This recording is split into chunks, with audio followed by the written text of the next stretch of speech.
Muy buenas tardes televidentes, bienvenidos a esta edición especial de Geociencia, el noticiero donde exploramos la vida, el planeta y los elementos que los conectan. Hoy los invitamos a un viaje fascinante a través del tiempo, para conocer a fondo uno de los ciclos más importantes para la vida en la Tierra, el ciclo del nitrógeno.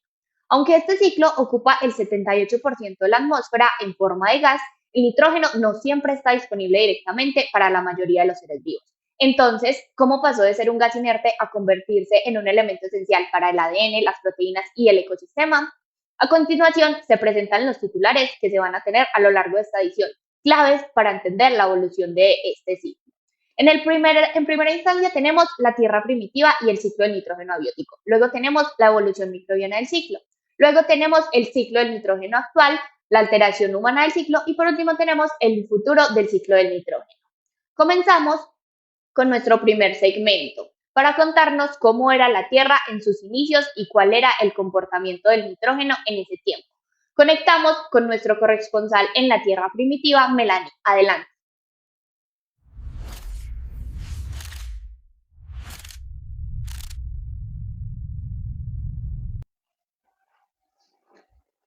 Gracias, Isabela. Así es, aquí nos encontramos en la Tierra primitiva. Retrocedamos unos 3.000 millones de años. En aquella época, la atmósfera terrestre no contenía oxígeno y el nitrógeno presente provenía de la actividad volcánica y de reacciones químicas de alta temperatura en el interior del planeta. ¿Cómo funcionaba este ciclo primitivo? Acompáñenme en este viaje exclusivo.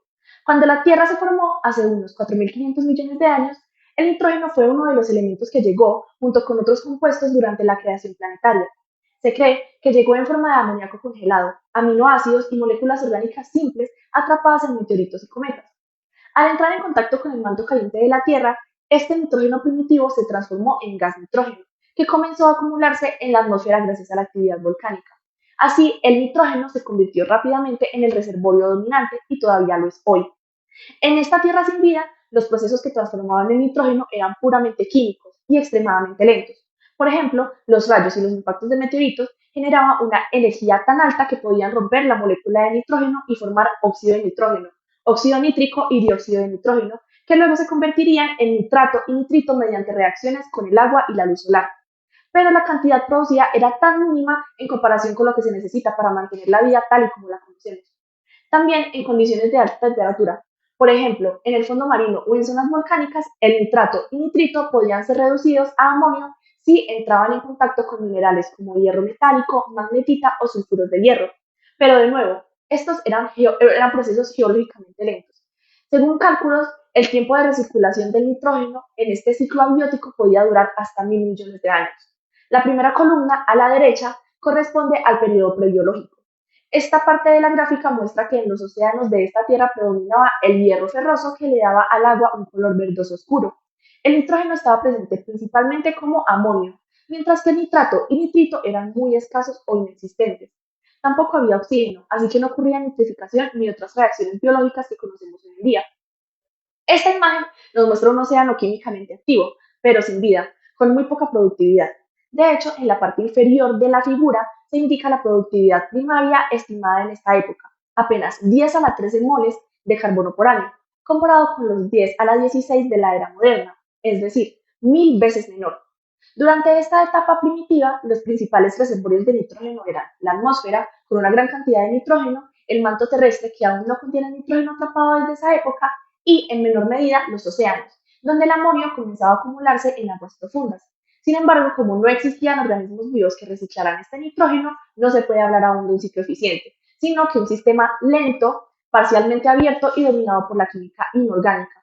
Así era la Tierra antes de la vida, una esfera rocosa con volcanes, océanos ricos en hierro y un nitrógeno atrapado entre la atmósfera y las profundidades, esperando que surgiera algo que lo hiciera circular con rapidez. Ahora, ¿cómo cambió esta situación con la aparición de los primeros microorganismos?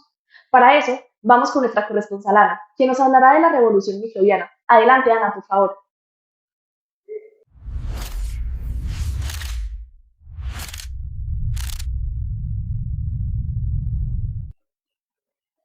Gracias, Melanie. En esta sección hablaremos sobre un giro crucial, cómo la evolución de los microorganismos fue clave en la transformación del ciclo del nitrógeno, uno de los procesos más vitales para la vida en la Tierra. Por eso, Acompáñenme a recorrer las 5 etapas claves de la evolución biológica que transformaron un océano anóxico y poco productivo en un ecosistema estratificado, rico en oxígeno y nutrientes. En la imagen que se ve en pantalla, cada caja representa el océano en una etapa clave de la evolución de la Tierra. El eje X representa cantidades arbitrarias, las cuales aumentan si la línea se encuentra más hacia la derecha. La línea azul indica la concentración de amonio, la línea roja representa el nitrato y las barras grises en la parte inferior reflejan la productividad primaria, es decir, la cantidad de carbono fijado por los organismos. Lo revisaremos uno por uno. Empecemos por el recuadro 2, que representa la biosfera temprana. En esta etapa, los procesos del ciclo del nitrógeno son puramente químicos. El amonio disminuye en el océano debido a su equilibrio con el amoníaco atmosférico y ambos se oxidan usando hierro para formar nitrógeno molecular. La productividad primaria sigue siendo muy baja ya que aún no intervienen organismos vivos. Pasando al cuadro 3, tenemos la fotosíntesis sin oxígeno. En esta etapa evolucionaron los fotótrofos anoxigénicos, que utilizan compuestos como el hierro, el hidrógeno o el sulfuro de hidrógeno como donadores de electrones para fijar carbono y reducir nitrógeno atmosférico a amonio, lo que aumentó su disponibilidad. Se forma una estratificación química entre aguas superficiales activas y aguas profundas ricas en nutrientes. Como resultado, la productividad primaria aumenta notablemente, alcanzando 10 a la 14 moles de carbono por año. A su vez, la cantidad de amonio en el fondo marino aumenta debido a que no hay microorganismos que lo puedan utilizar. La clave bioquímica de este proceso es la enzima nitrogenasa, capaz de romper el triple enlace del nitrógeno gastando aproximadamente 16 moléculas de ATP. En el cuadro 4 ya aparecen los fotótrofos oxigénicos. Con la evolución de las cianobacterias surge la fotosíntesis oxigénica, que libera oxígeno. Esto inicia la oxigenación del océano superficial y posteriormente de la atmósfera. Se generan zonas en distintos tipos de fotótrofos según la disponibilidad de oxígeno y compuestos reducidos como el hierro o el sulfuro de hidrógeno, lo que complejiza aún más la distribución del nitrógeno. La nitrificación llevada a cabo por microorganismos transforma el amonio en nitrato, provocando un aumento de este último. Gracias a metabolismo más eficiente, la productividad primaria sigue en aumento, acercándose a aproximadamente 10 a la 15 moles de carbono por año. En el océano moderno, el ciclo del nitrógeno se consolida como un proceso completo y eficiente. El nitrato se convierte en la forma predominante de nitrógeno, en parte por el aporte de compuestos reducidos como amonio debido a actividades humanas, y su posterior oxidación por microorganismos nitrificantes en ambientes oxigenados. La productividad primaria alcanza su punto máximo, impulsada por metabolismos microbianos altamente eficientes. Como vemos, la evolución microbiana no solo aceleró un ciclo vital para la vida, sino que también moldeó la química del planeta. En el siguiente segmento conoceremos cómo luce este ciclo el día de hoy y cómo lo estamos alterando con nuestras actividades humanas. El ciclo del nitrógeno actual en vivo. Muchas gracias, Ana Karina. Es fascinante entender cómo este sistema evolucionó durante miles de millones de años. Esta perspectiva histórica nos lleva a una pregunta clave. Después de todo ese viaje evolutivo, ¿cómo luce el ciclo del nitrógeno hoy y dónde se encuentra todo el nitrógeno en nuestro planeta? Bien, para responder eso, veamos esta imagen que nos muestra los grandes reservorios de nitrógeno en la Tierra. Lo primero que salta a la vista es la abrumadora cantidad que hay en la atmósfera. Estamos hablando de 5.6 por 10 a la 20 moles de nitrógeno. Es por mucho el almacén más grande. También tenemos nitrógeno almacenado en el manto, en la corteza terrestre y también en los océanos, principalmente en forma de nitrato. Y aquí viene lo interesante. La porción que corresponde a la vida, la biosfera, tanto terrestre como marina, es apenas una diminuta fracción del total. La gran pregunta es, ¿cómo se conecta ese gigantesco reservorio atmosférico con la pequeña pero vital porción del que sustenta la vida? Bien, la respuesta está en este complejo mapa de procesos. Como explicó Ana Karina, todo comienza con la fijación de microorganismos donde toman ese nitrógeno atmosférico y lo convierten en amonio, una forma biológicamente útil. Este mapa que ven aquí es nuestra guía. Vamos a analizarlo paso por paso. Para que la vida pueda ser, para que la vida pueda usar el nitrógeno del aire, primero debe ser despertado o fijado. La vía inicial, en la parte inferior del diagrama, vemos que los microorganismos especializados usan una poderosa enzima llamada nitrogenasa toman el nitrógeno gaseoso, que es muy estable por cierto, y lo convierten en amonio. Ese es el único portal de entrada del nitrógeno atmosférico al mundo biológico. Además, cuando los organismos mueren, la materia orgánica nitrogenada se descompone y libera nitrógeno también en forma de amonio. Este amonio es un punto de partida para casi todos los demás procesos. Una vez que tenemos el amonio, su destino depende de si hay oxígeno disponible. Y si hay oxígeno disponible, pues entramos a una ruta de nitrificación, un proceso de oxidación en 2 pasos que vamos a subir aquí a la izquierda del diagrama. Primero, el amonio es oxidado a nitrito y luego en otro grupo de microorganismos oxida rápidamente ese nitrito a nitrato. Y el nitrato resultante es una forma de nitrógeno muy importante y puede ser absorbido por las plantas y otros organismos. Ahora bien, ¿qué ocurre en ambientes sin oxígenos, como los sedimentos marinos o los suelos inundados? Aquí, el nitrato y el nitrito se usan para la respiración, y el nitrógeno emprende su viaje de regreso a la atmósfera a través de 3 rutas principales. Desnitrificación. Es la ruta más común para cerrar el ciclo. Es una reducción por pasos donde el nitrato se reduce a nitrito, el nitrito se convierte en óxido nítrico y el óxido nitroso, ojo al dato, es uno de los potentes gases de efecto invernadero y finalmente el nitrógeno gaseoso escapa a la atmósfera. ANAMOX es la oxidación anaeróbica del amonio y esta es una vía rápida donde ciertas bacterias pueden tomar el amonio y nitrito y combinarlos directamente para producir nitrógeno gaseoso. Este proceso es una fuente dominante de producción de nitrógeno gaseoso en muchos ambientes marinos y no produce óxido nitroso. DNRA, reducción disimilatoria de nitrato y amonio. Pensemos en esto como un programa de reciclaje local. En lugar de que el nitrógeno se escape en la atmósfera, el proceso DNRA usa el nitrato y lo reduce completamente de nuevo a amonio, manteniendo el nitrógeno disponible dentro del ecosistema para otros organismos que pueden usarlo. Como ven, no es un solo ciclo, sino una compleja red de ciclos interconectados en donde cada flecha, cada proceso forman un sistema que ha funcionado en equilibrio durante eones para mantener el equilibrio en la vida de la Tierra. Sin embargo, el último siglo, la actividad humana ha comenzado a alterar drásticamente lo delicado que es este balance. Lo veremos con nuestro reportero ambiental. Quédese con nosotros. Adelante, Juan.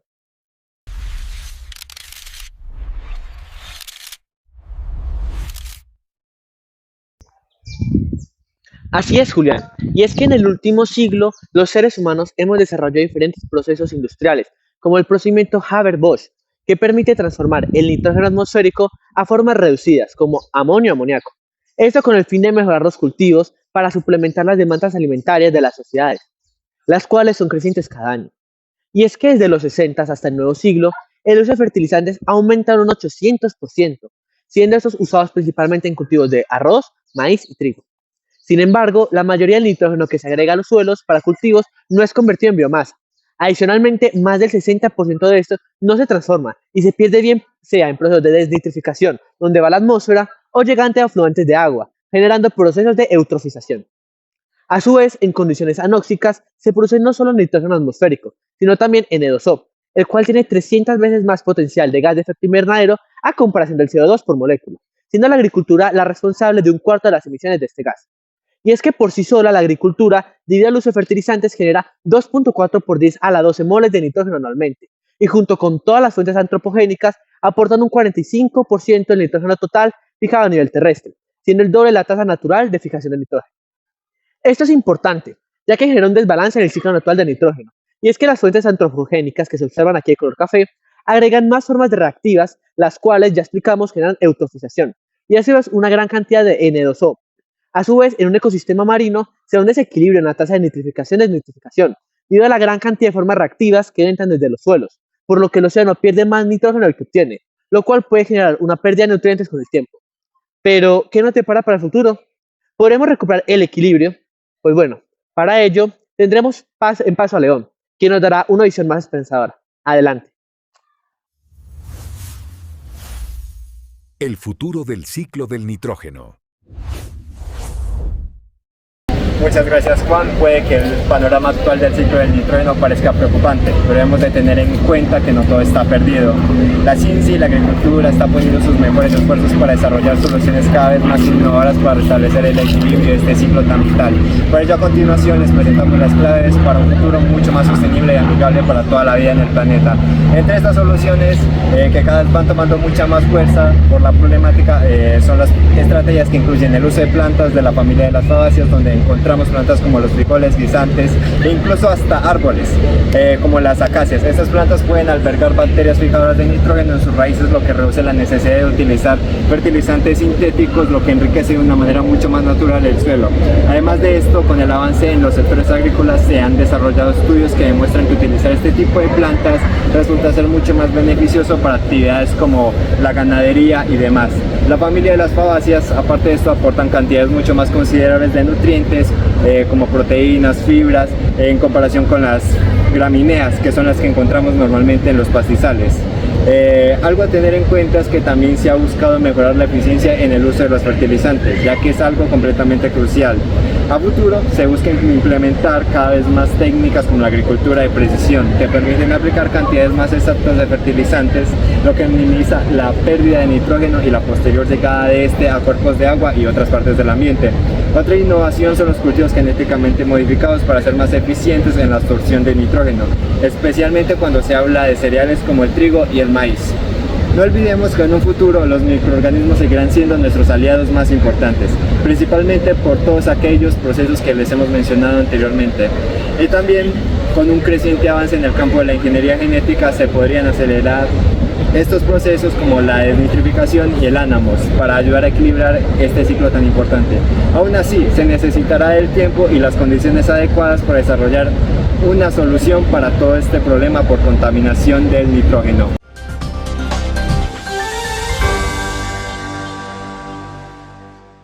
Muchas gracias, León, y gracias también a todo nuestro equipo por esta completa mirada al ciclo del nitrógeno, ese elemento invisible pero fundamental que sostiene toda la vida en la Tierra, desde la química volcánica de la Tierra primitiva hasta los desafíos de la agricultura moderna.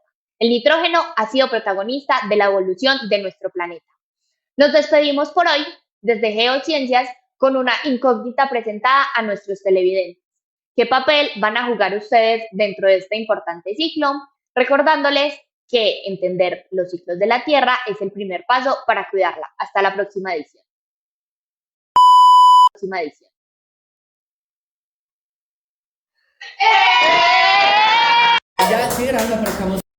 Se transforma y se pierde. Bien, mi Melanie deja de bailar. O sea, Melanie está haciendo mucha más fuerza por la gran problemática. Ay, puta. León, ¿pero qué pasó? Hubieras dicho por la gran problemática actual y ya. Porque un hombre le pagó mal, ya no se le ve sentimental. Dice que por otro mandó. Oigan, no, qué pereza.